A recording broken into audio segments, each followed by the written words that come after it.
Welcome to the inaugural TechWrap. It sounds very official. It sounds delicious. It's with Trent and that guy over the other side of the table, although you can't see the table, is Will. We can use our imaginations. Imaginations are powerful. Yeah, you can come up with lots with your mind. I'm coming up with these words as we speak. Indeed. My mind.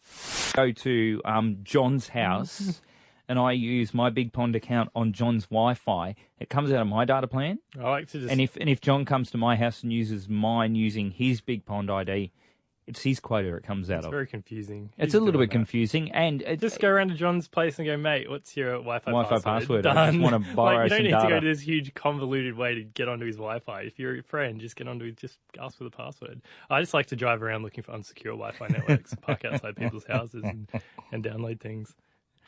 So, do they ever notice? No, I'm gone before the cops get there. Another one I saw was Poop Fiction. Poop Fiction. So it's a website you can visit when you go to the toilet. Are you crapping me? I'm not shitting you. This is a website you can visit when you go to the toilet, and you can tell you how you can implement how long you think you'll be. Okay. Tiny, short, medium, or long.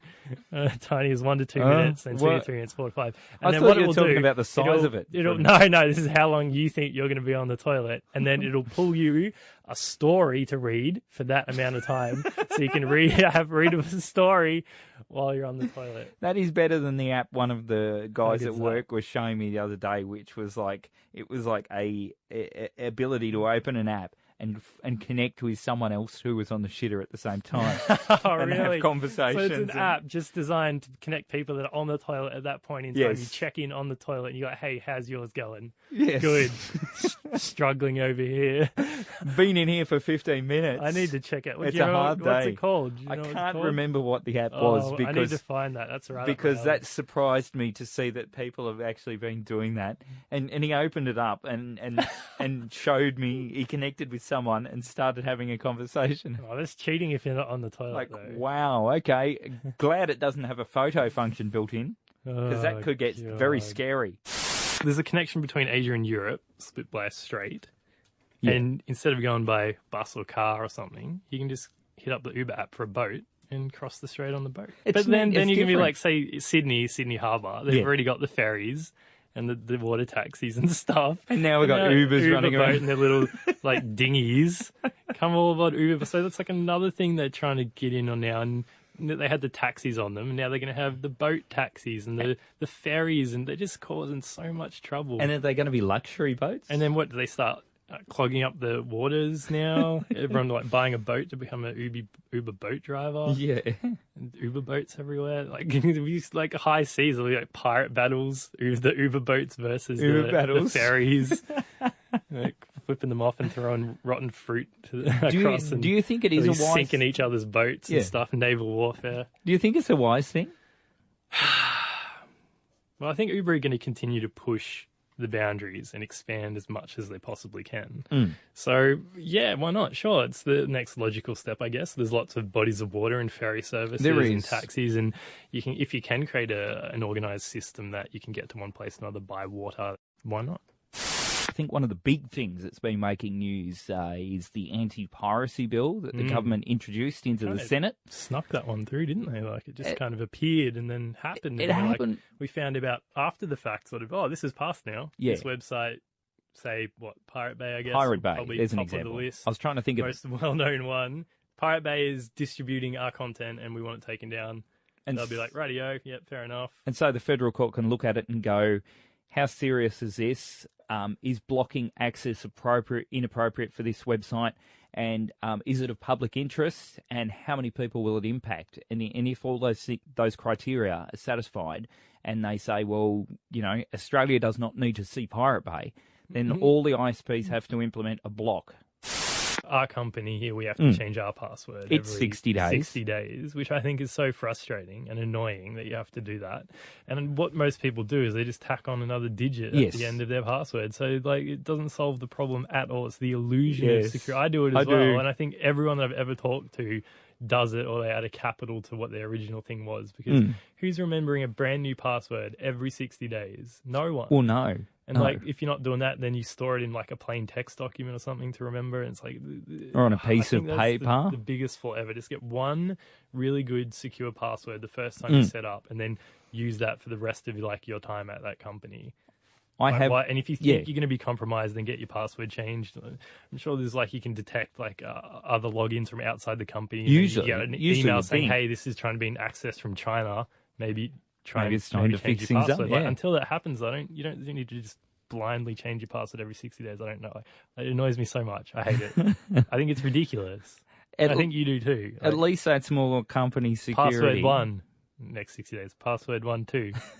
Password 1 2 3. Password 1 2 3 4. Like it's true. It's ridiculous. Hey, empty cinemas are good.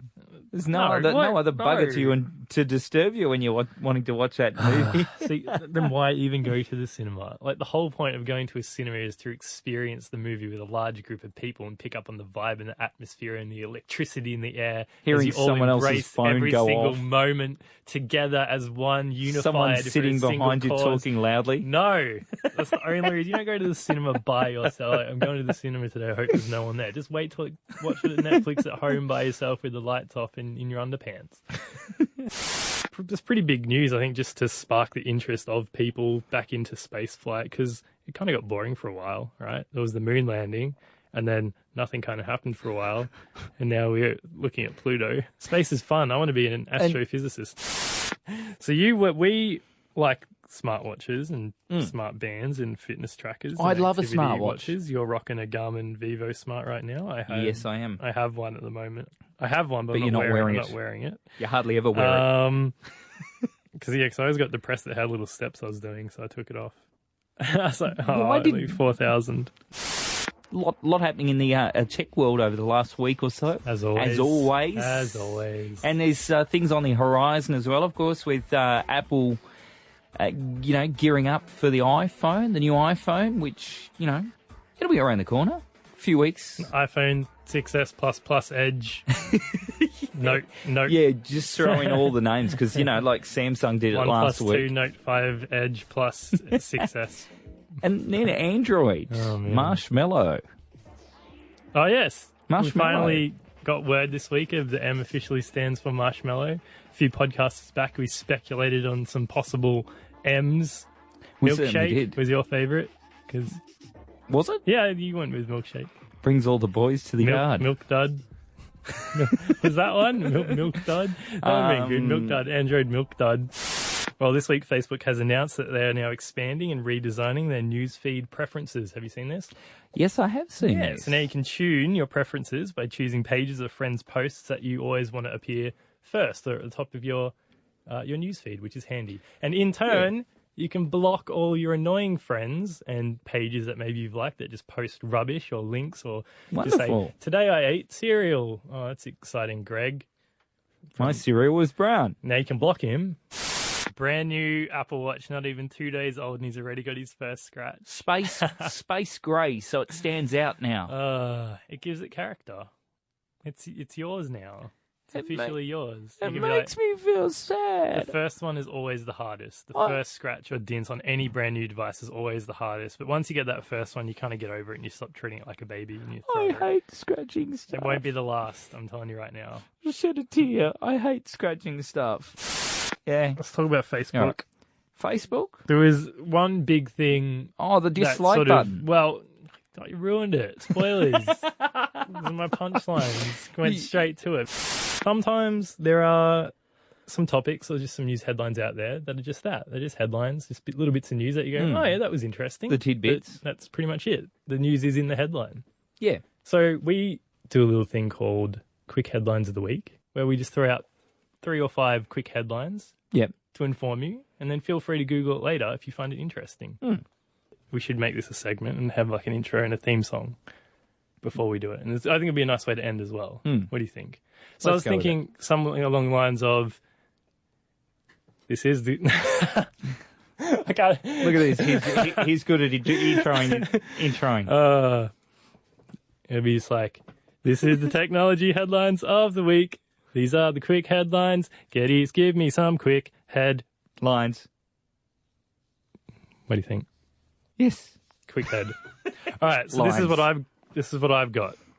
Facebook's new logo. I don't know if you've seen it. I have It seen looks great. New logo. So much more pleasing. New logo. It's more friendly and approachable, because I was fearful of Facebook before. I didn't really want to go near it. But now I've seen this new logo, I'm all aboard. I'm across Facebook now. You know, the new logo makes me feel so relaxed. So relaxed. You can now start your Hyundai remotely with Android Wear or Apple Watch. So you don't even need keys anymore. You just tap a button on your watch. Beep, beep. Off you go. Brum. But I'm sure that's going to come to cars in the future as well. But I've got a Vivo Smart. Very cool. That's useless. Google. This is funny. The new Google Photos was released. Where you could upload all your photos to Google Photos, the Photos app. Oh, the recognition storage, thing. Blah, blah, blah. Google engineer has had to apologize now after Google Photos has automatically tagged 2 black people as gorillas. Oh, no. Those are gorillas. That's an awkward moment. So they've removed the gorilla feature since then, so nothing can be tagged. Even if you're taking a picture of a gorilla, it won't even say it's a gorilla, because they've removed the gorilla tag altogether now, after the controversy. That is a very awkward moment. There was a guy and his girlfriend, and this is a lovely photo of us in the park. Gorillas. Uploads to Google Photos. You're a gorilla. Yeah, that was funny. Sorry. Not for them. Lol. I think they found the humour in it. Yeah. But it's been rectified. Outrage on Twitter, goodness. It has been splattered across the internet as well. NASA has been granted $200,000 a year for a project that recycles human poop into man-made food. Food. Food. Recycling human waste food into edible food. Oh, no. Really? Yeah. How does that work? I'm not eating that shit. What? The age-old question, which device would you miss the most? Now, tell me what you'd miss the most. My toilet warmer. Warms the toilet on those chilly mornings. Probably my mobile phone. My mobile phone would be number one, because it's something you have on you at all times. It's like your go-to device. Yeah, it's got to be your mobile phone. It is your mobile phone. Or your cell phone. And for most people between the age of 16 right up to 54... That's us. The mobile phone That's us. is the largest share. We're in that age bracket. Yeah. Although we're in the 25 to 34 bracket. Oh, there's a sub-bracket. There's sub-brackets. You were very broad there. With your Sorry, I was very broad. There's sub-brackets just showing Will a copy of this little chart. So what are the other devices that were missed? Surprisingly... And what's the trend going forward in age? Surprisingly, computers were the pink colour, so they're a low percentage. Yeah. And I didn't even think of computer, because, I guess your most missed device is something you use all the time every day. So it's like Family Feud. We surveyed 100 people of their most missed device. Mobile phones was number one. And even tablets were small too. Guess what the next one in line was? TV. TV. Goodness. I can't miss even remember the TV. The last time I watched TV. Traditional TV. And of course, people over the age of 55 right up to 64, TV ends up coming up like trumps. Yeah, you can see why it's number one, of course. And it's only, I think that'll be, 90% in 10 years. Mobile phones or implanted watch device on wrist. Oh, not these implants on wrists that we covered weeks ago. No, your eye implant or something. Like Google Eye. Eye. They replace your eyeball with like Google Glass, but it's like straight onto your retina. So what does Apple call it if they have a variant? They wouldn't call it eye. Eye, Captain. Eye retina. Eye retina. Eye retina. Oh, jeez. Looking forward to that. Yeah. Well, did you see... You can test it first if it works. Well, maybe. I'll do the surgery. Maybe. Lock pattern screens. Yeah. You know I these use one. things. I have one on my phone. It's a lock pattern unlock. Now, do you start from the top left corner? Yes. No. Do you start from a corner? No. You're a smart one. You're a smart one. Do you remember when I first did my lock screen? This is the lock screen test I like to do. Whenever I get a lock screen done, I give it to someone. I'm like, you can have a few chances to try and guess it. I remember And I doing gave that. it to you. I was like, have a try and crack my lock screen. And then you couldn't get it after 5. And I'm like, it's pretty safe. The common person's lock screen. It's like people use letters, numbers. They try and make like L's or something, so it's really quick and easy and things like that. Oh, you've got a list of the most common ones. Here we go. Try them on your friends. What are they? Yes. The Norwegian University of Science and Technology decided to do a study on this. And out of the people that they got in their survey window, 77% of their participants started their lock screen patterns from a corner, Yeah. which is a common. 44% started from the top left. Mm. And what I've got on this page Here we go. is the letters C, the So letter if you O. have 6 chances to break into someone's phone, You can try some of these combinations first and let us know how you go. The letter C, the letter O, the letter N. So this is drawing the letters. Yeah. So we start with the N. I guess you start bottom left, up, diagonal across, and then up. Yep. A letter S, a letter M, and a letter L. So easily memorable, easy to sort of just with your finger as well. And easy to break. Because that's something you think about. Because like if you are unlocking your phone, maybe who knows how many times a day, 10, 20 times a day, maybe more. You want something that you can easily remember, and that's easy going to flow nicely with your thumb, and not like it being some awkward thing. So it's really annoying to, move your thumb around. Mm-hmm. So it makes sense, but yeah, not very secure. What are the other options? You got fingerprint, right? You got pin. Yeah, fingerprint on Samsung's is like a swipe thing, isn't it? You just swipe your finger down on the home button. So what do you use to unlock your phone? My thumb. So you do use the fingerprint? Yeah, I do use the fingerprint because it's easy. Easy. And I'm on iOS 9, so if you actually use the PIN code, you've got 6 digits now. Oh, so it used to be 5? No, it used to be 4. Really? So they've increased 4 to 6? 4. Now it's 6. Oh, that is secure. So that will, in the iOS 9 release, which is just around the corner, that will be 6 digits. People are just going to use their birthdays. 02. Yeah. 03. Are you sharing your birth date? 9. No.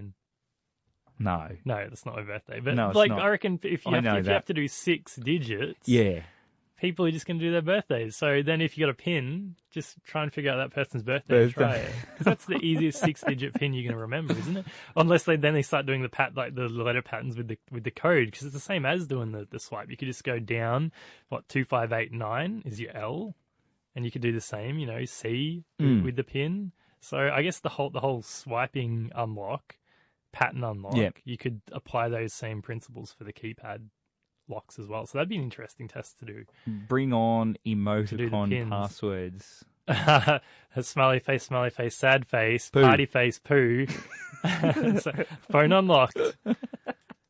So do you think the fingerprint is the most secure way to lock your phone then?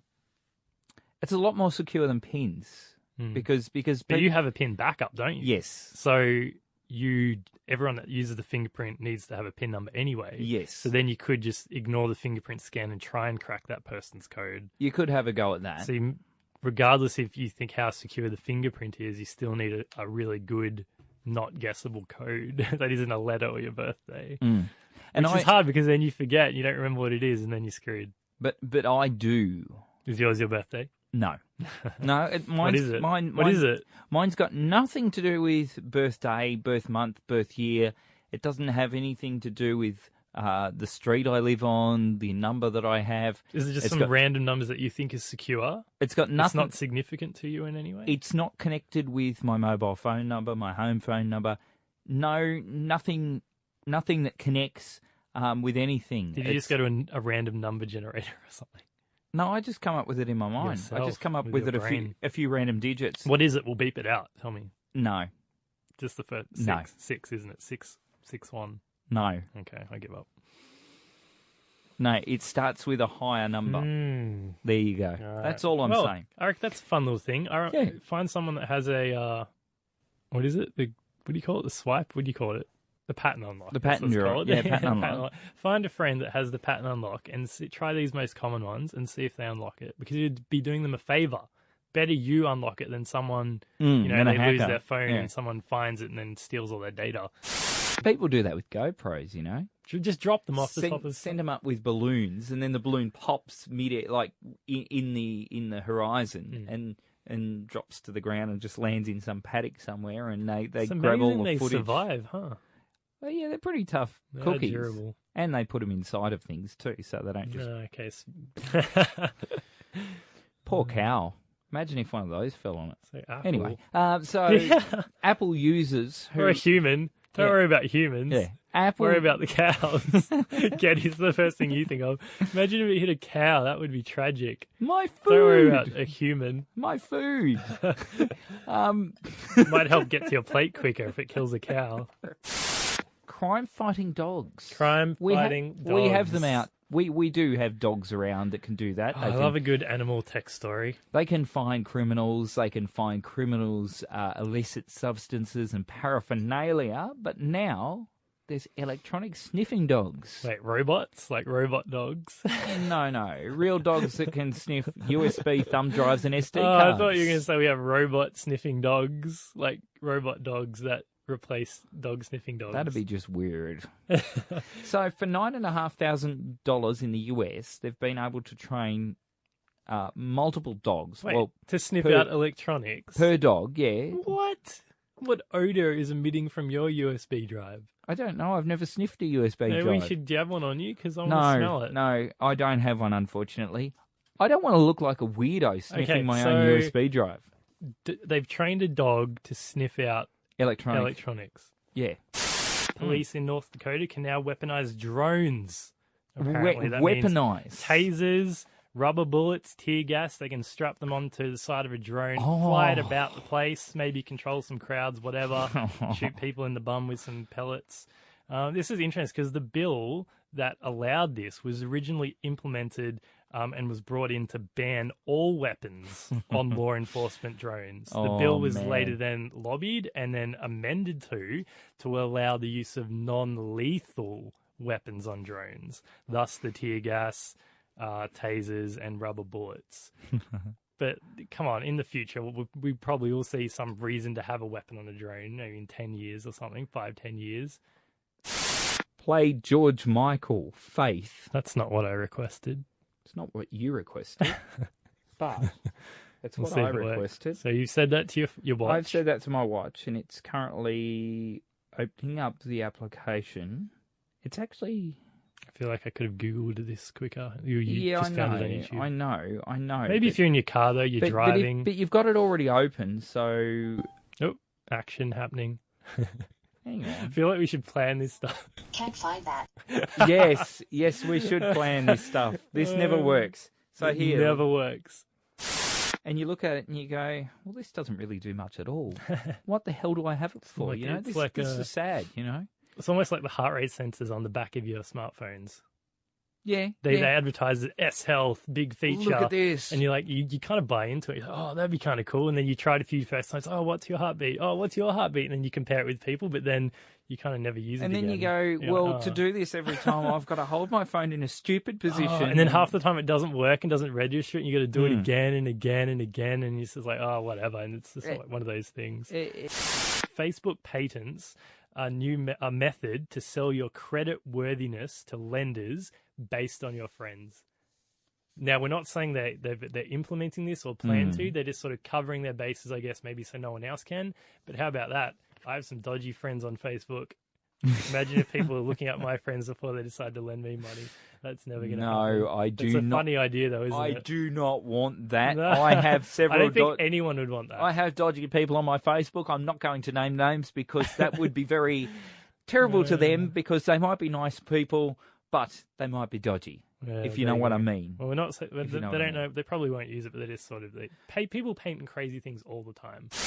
On the launch day... You can get one on the launch day, but it's conditional because there are only so many units available at each of the telcos stores. So you can get one, but you got to share it with someone else, like a timeshare. You may get one if they've got the stock when you go in. Monday to Thursday, and then you got to give it to Greg down the road Thursday till Sunday. IFA's been happening overseas, and one of the things from IFA and from the LG camp was a great little device which you can attach to old, dumb appliances. My toaster, maybe. Yeah. Temperature and motion sensors is what it's got in it. I can detect when my toast pops. Little circular device, yeah. I'm getting ahead of myself here. I'm so excited. Well, that's what essentially what you could do with it. You could put it on a washing machine, for example, and detect when that has done a cycle, so it could send you a notification to your phone and go, washing's done. Yeah, so I can put this. No, forget the washing. On the my toaster. toast. Let's get back to my toast. I can put on toast in the kitchen, then I can go all into my room, which is maybe on the other end of the house. Watch a video or something, or read an article, because you can often get distracted and carried away, and 2 minutes turns into 10, 15 minutes, and then you forget about your toast. And you're this like, is why I'm feeling you don't hungry do that. again. Then you go over to your toast, and you're like, it's all cold now, and I have to reheat my toast or put it on again. But this now, I'd get a notification to my phone, buzzing, to say my your toast is is popped, done. and then bang, I'd go get my toast. But disclaimer, I wouldn't use my toaster in this situation, because you shouldn't walk away from a toaster. It's not safe, dude. Yeah, I do it all. What? It's not safe, I'm dude. gonna burn the house down. That is not safe. No one puts the toast in, stands and waits. You stand around the area that the toaster is, no. so that you can run to it if something goes wrong. iOS 9 already has 12% of its user base after 12 hours on iOS 9. That's crazy. Ridiculous, Smash isn't it? those updates out. And here's a nice little tie-in from earlier. Apparently, the most popular apps on iOS 9, or the top apps, are ad blockers.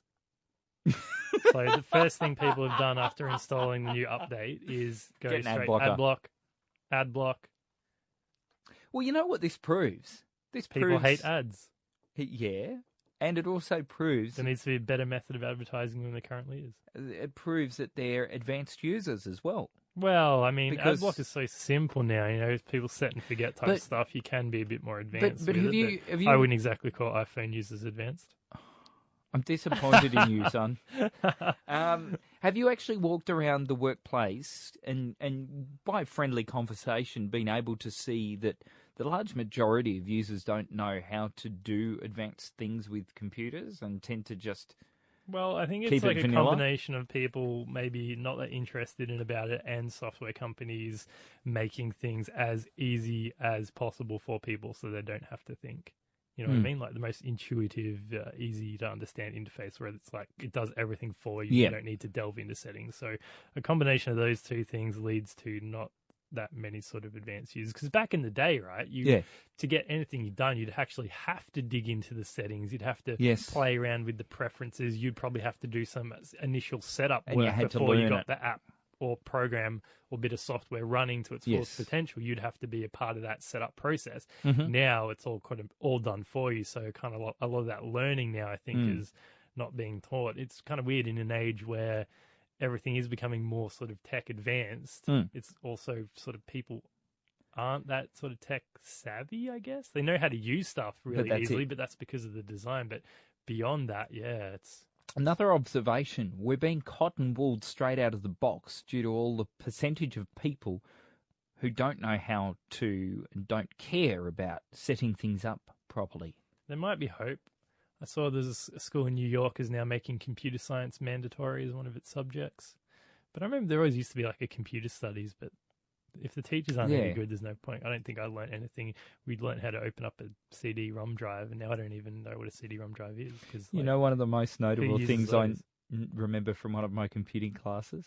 What's that? When the teacher was away, we played Doom Networked on the network.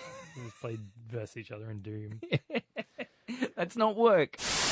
So you've been playing with it for a couple of weeks now, and speaking of video, I know you shot some 4K video the other night of some balls. I did. How'd that come up? Balls. I saw your screenshot, but you haven't showed me the video yet. But, balls. I haven't shown anybody the video yet. You know, but how did it come up? Like, was it beautiful? How was the low light? How were the balls captured? It was actually very, very good for a camera phone. I've not been able to at this point in time compare it to other 4K vision. But it looks really nice. But given that smooth, given the low levels of light, it was able to quickly adjust to the way things were changing. Because essentially, what this act was, it was people on these flexible poles, girls standing up the top of them, and they were strapped to the pole. Swinging around and they were swinging back and forth, and they had like It was majestic. like you call it balls, but like lit balls. Yeah. But what are they? I can't even think of them. They're like light cover, like light shade sort of things. I think you'd have to put up a screenshot on Twitter. I'll need to put a screenshot up. Yeah, so that screenshot you sent me, put it up. Third of all emergency calls in a San Francisco call center, so that ends up being 30%, are from bum dialing. Or pocket dialing. Pocket dialing, as we refer to it. Is what I refer. Bum dials, pocket calls. So just how does that work with touch screens? You know, you think once we went to touch screens, there's no actual physical buttons. You know what happens? Somebody gets an erection when the phone's in their pocket and their dong hits the dial. Their dong hits the emergency button. No, you get a situation sometimes, and I've seen my family members do this. Yes. The screen's activated for 2 minutes. Not the erection part. No. Okay. Just wanted to be clear. So screen's activated, and they just put it down and leave it like that. Yeah, so okay. if they're putting it in their pocket, and I have done this with a smartphone. I'll put my hand up as well. Previous version of an iPhone, I've put it in my pocket. We've all done it. With the screen facing towards my leg, and you're walking up and down the street, and it's just swiping past things, and it just starts swiping past and things. it just starts dialing a number. And I have dialed my boss by mistake. Awkward. When I was walking down the street during a lunch break, and he thought something was up, so he put me on speakerphone because he had other colleagues in the room, and they decided to listen to see whether they could get anything out of it. I realised, you were like ordering a Subway or something. a minute or two later, that I was in that situation and hung up immediately and felt funny. very embarrassed. And he told me when I got back to work. So what Boomerang is, it takes a series of 5 photos in quick succession. Yep. And then loops them. Oh, like a super quick, like I guess time lapse, or like a little, like kind of like a GIF. Yeah. And it will play it forwards, and then it will play it backwards, and then loop indefinitely until you close it. Interesting. So a quick 5-second burst of, a quick 1 second video of 5 consecutive photos played forwards and then reversed and then looped. So you could say you had a phone and you had the camera back from the food, you move it forward, then out. And then you would just have like a 1 second video image thing that'll go,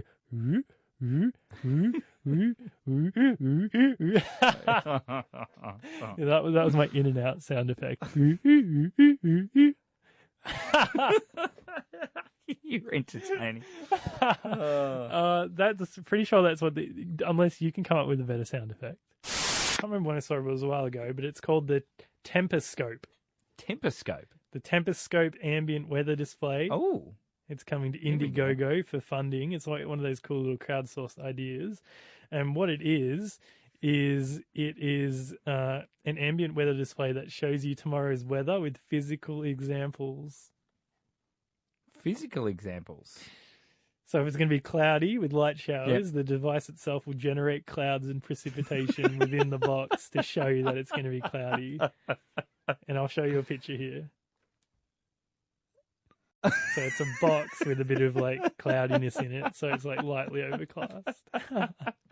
So I'm not too sure how much they're going to charge for this, but like what my thing is, if it's a clear sunny day, it's just going to be it's not going to show anything. It's going to be a clear box. They might have like a light down the bottom. LED will maybe shine down. Like a glowing yellow light or something that shines bright if it's going to be a clear day. But wow, $200 a pop they're asking for. I really want to invest in $200 to put it in my lounge room so that I can walk out every morning and go, oh, look, it's going to be cloudy. Yeah, you could spend... I've got this fake cloud such a mass. Novelty, yeah. And, like, whether it will work forever, like, what does it link to? You know, a battery's required.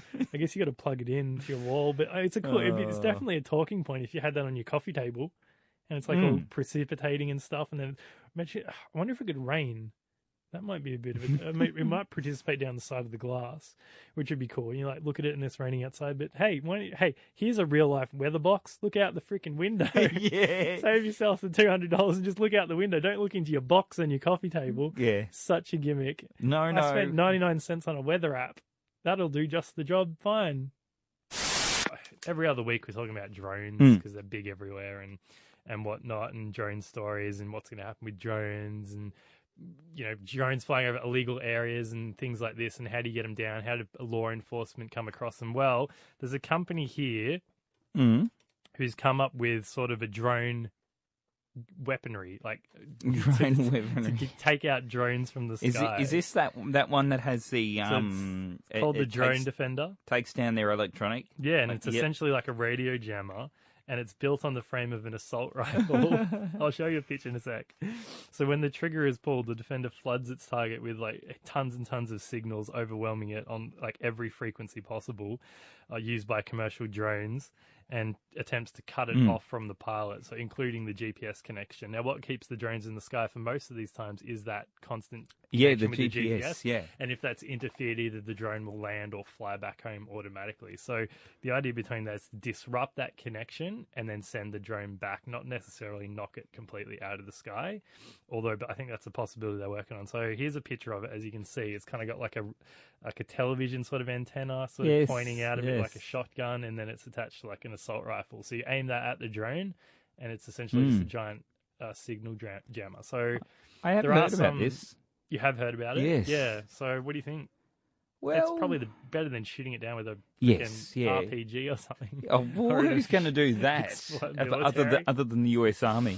Actually shoot it down with guns or a crossbow or anything. Safely try and take it down. I think it's a reasonable idea to come to some sort of compromise for the illegal activity of these drones. We've seen drones flying contraband into prisons and things like this. Yes, that's stuff that's been going on of late, hasn't it? Apple TV has only been out a week, and people have already found out how fragile it is. Oh, no. We're referring to the remote, the quintessential device to control this thing. Comes in handy. It's very beautiful looking. It's very glass? minimalistic. It is glass. Beautiful. It is glass, just like the smartphone screen. No flaws in that at all. Drop it on the floor, and you've got yourself a nice little shutter.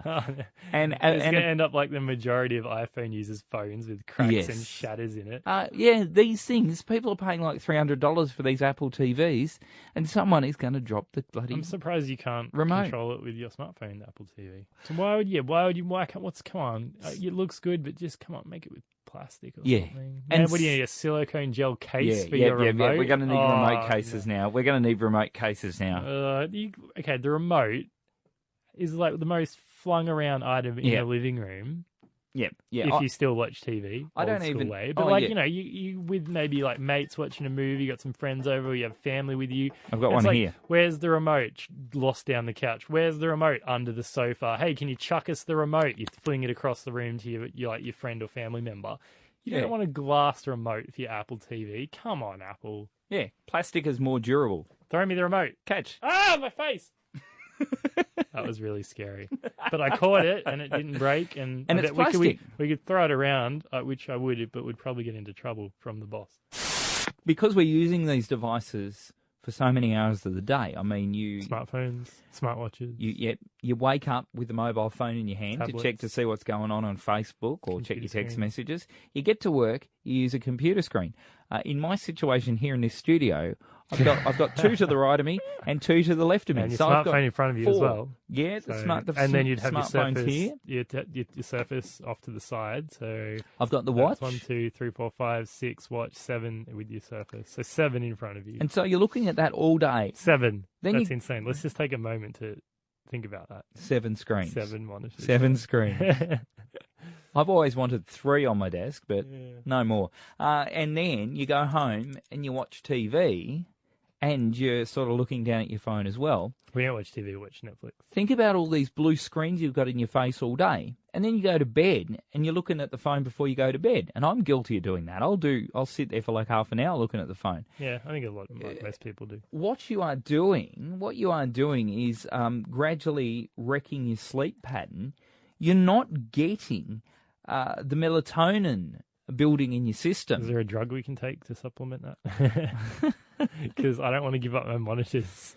Sleep is what you need. Yeah. You need dark periods to build the melatonin. And what they're saying is all these blue screens in our face is reducing the amount of hours that we can get to generate melatonin. Are we building a tolerance? after all these years and evolving to a more superior race. I like to think that. I don't appear to be. I think we're evolving. Our kids will be they'll be, if it's not blue light, they'll be going blind. Like they'll be, it hurts my, it's orange, it hurts my eyes. So what is this natural light? So it'd be great to be able to just turn them off completely and have a certain amount of hours of sleep. Yes, you're crazy. But we don't. The reality of it is we're not going to do that. Never. So what they're suggesting is live by the monitor, die by the monitor. That's what I say. We highly recommend everyone take a good break. Yes. If you're thinking about it, just do it. 2 weeks is good, but 2 weeks is ideal. Unfortunately, we only get 4 weeks in a year, so it's very complex. So if you've been thinking about taking a break, take a break now. Just do it. Just do it tomorrow. Even if you're just staying at home watching Netflix all day, just do it. Take a You'll sickie. thank us later. Take a sickie on Monday. Yeah, don't even call in sick. Just don't rock up to work. Just don't go. Great advice. I don't endorse this, by the way, so don't put your boss onto me if he goes off. Tell him to follow us on Twitter, and yes. you can tweet us directly all his concerns about missing employees. And tell us you're on leave. TechWrap podcast, techwrap.net. Thank you for wasting your time listening to us. I'll see you next week. Catch you